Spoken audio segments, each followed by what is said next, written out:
What if I told you that the first $1,000 you ever invest could quietly turn into tens of thousands of dollars over time? Without you becoming a stock market expert, without day trading, and without staring at charts all day. Most people would laugh at that idea. But here's the uncomfortable truth. The real reason most people never build wealth isn't because they don't earn enough money. It's because they never learn what to do with the money they already have. And that mistake costs them far more than they realize. If you're watching this video, chances are you've already thought about investing. But you've also probably felt confused, scared, or overwhelmed. The stock market looks complicated. Everyone online seems to have a different opinion. Some people say it's risky, others say it's gambling. And deep down, there's always that one fear. What if I lose my money? This video exists to remove that fear. By the end, you'll know exactly how to invest your first $1,000 in a simple, smart, and realistic way, even if you're starting with zero experience. Most people don't avoid investing because they're lazy. They avoid it because they're afraid. If you've ever felt like the stock market is only for rich people, or only for finance experts, or that you need perfect timing to start, you're not alone. From a young age, we're taught how to work for money, but almost never taught how money can work for us. So instead of taking action, people wait. They say they'll start next year, or after they learn more, or when the market feels safe. What they don't realize is that waiting is often more dangerous than investing. Let me explain this with a simple real-life example. Imagine two people with the same job, same salary, and same lifestyle. One of them invests $1,000 into the stock market and leaves it alone. The other keeps their money in cash, thinking they'll invest later when they understand things better. 10 years pass. The first person didn't get lucky. They didn't trade every day.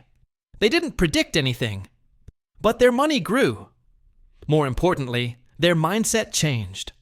They became confident with money. The second person? Still waiting. Still unsure. Still afraid to start. And that gap didn't come from intelligence. It came from action. Here's something most beginners don't understand. Your first $1,000 is not about getting rich. It's about learning how the game works. Think of it like learning to drive. You don't start at full speed. You start slowly, carefully, and safely. The goal of your first investment is not maximum profit, it's minimum mistakes. Once you understand this, investing becomes far less scary. One of the biggest mistakes beginners make is trying to pick individual stocks. They hear about a hot company on social media, or a stock that might explode, and they put all their money into it. When the stock drops, panic kicks in. Emotions take over, and that's how people lose money.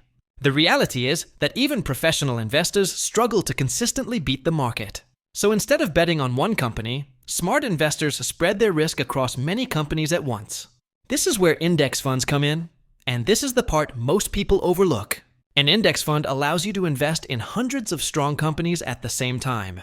Companies like Apple, Microsoft, Google, Amazon, and many others, all bundled into a single investment. Historically, the US stock market has returned around 10% per year on average. That doesn't mean every year is good. Some years are bad, some are great. But over time, patience wins. If you invest $1,000 today and simply stay invested, that money has decades to grow. Not because of luck, but because of compounding. Compounding is when your money earns returns, and then those returns start earning returns too. It's slow at first, almost boring. But over long periods, it becomes incredibly powerful. That's how ordinary people quietly build wealth. A simple and beginner-friendly way to invest your first $1,000 is to divide it with purpose. Most of it should go into a broad US market index fund for long-term growth. A smaller portion can go into a total market or international fund for diversification. And keeping a small amount in cash or a low-risk fund gives you emotional comfort and flexibility. This balance helps you stay calm during market ups and downs. And staying calm is one of the most underrated investing skills. Now here's the most important rule, and ignoring this rule is why most people fail. The market will go down at some point. That's not a possibility. It's guaranteed. What matters is how you react. People don't lose money because the market crashes. They lose money because they panic and sell. Successful investing isn't about timing the market. It's about staying in the market. Time beats timing every single time.